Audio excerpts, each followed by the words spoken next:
Hey everyone, Theo here. Today I'm reviewing this affordable tablet called Blackview Tab 6, released around the end of 2021. This is a review unit from the company and the official retail price is US $150, but it's regularly discounted to $110 or $120.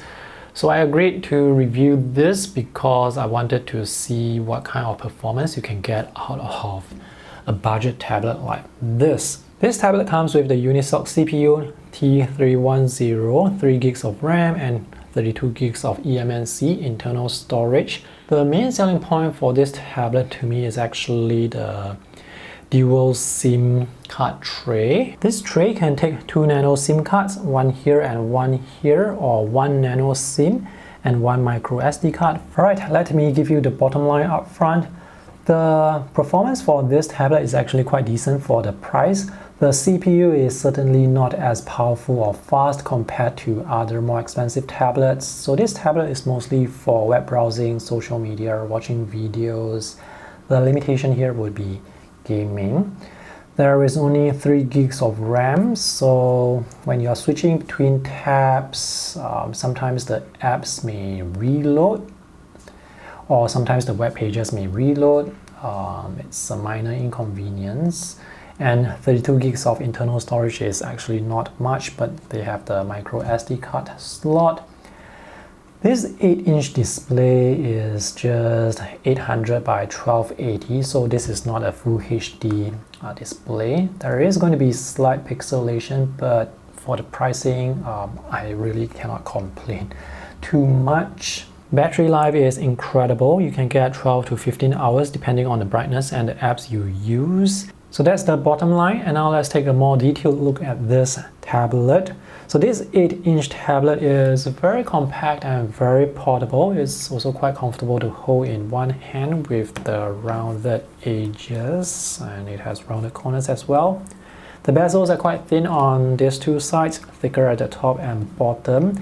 The off-centered camera is located here. There is simple 2D face unlock. It's not the most secured, but it works slightly faster compared to pin unlock. The resolution is 1280 by 800, so there is going to be slight pixelation.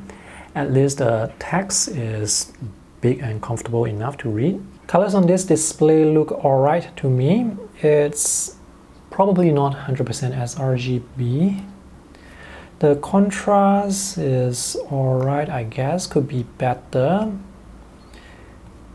Viewing angles, not that great, so you are going to get the best visuals only when you look at it directly.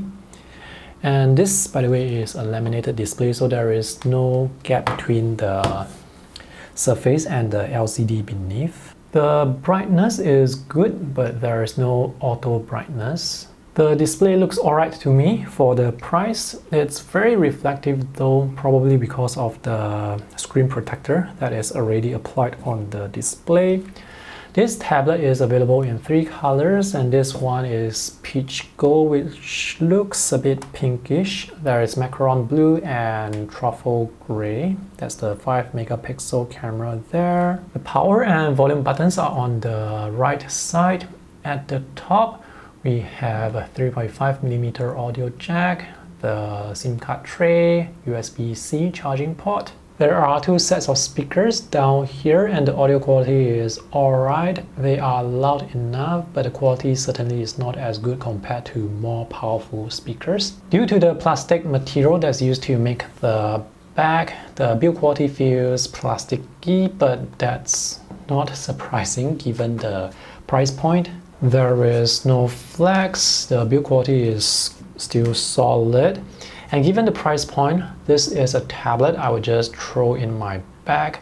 I am not going to get a flip cover. I'm not going to be too bothered by any scratches on the front or the back or any dents on the sides. So that's the good thing about budget tablets. With more expensive tablets, I would be really careful not to get any scratches or dents on the side. I would buy screen protectors sometimes, or get a flip cover just to protect the tablet. But for this, which is just around US 110 to 150 US dollars, it looks like it can take a lot of abuse. Having the charging port at the top is a bit weird, but at least you can rotate the tablet and the rotation is quite fast. Since you can use your SIM card on this tablet, you can install phone-specific apps such as WhatsApp, and you can take phone calls. This speaker here at the top is only for phone calls. When you are playing videos or gaming, there is no audio here. You can use this tablet as a phone if you want to, and this is how big it is. And this is the audio quality you can expect from the microphone on the tablet. Let's take a look at the web loading speed, and just for comparison purposes, I have another tablet here. This is the Huawei MatePad Pro 10.8, which is several times more expensive compared to the Blackview Tab 6. I have also compared this with the M1 iPad Pro and the Samsung Tab S7 Plus, and the web loading speed for those expensive tablets is going to be the same as what you see here. So let's maybe tap on this story here. So the speed seems to be quite similar. Yes, the speed definitely is quite similar. Actually, I don't really see any difference between the loading speed. So even though the processor and the RAM is lacking here, but the web browsing experience is actually pretty good. One thing that affects web browsing experience is when you are scrolling really slowly, there seems to be this stutter. I'm not sure if I can capture it with my camera. Anyway, when you scroll slightly faster, the stutter is gone.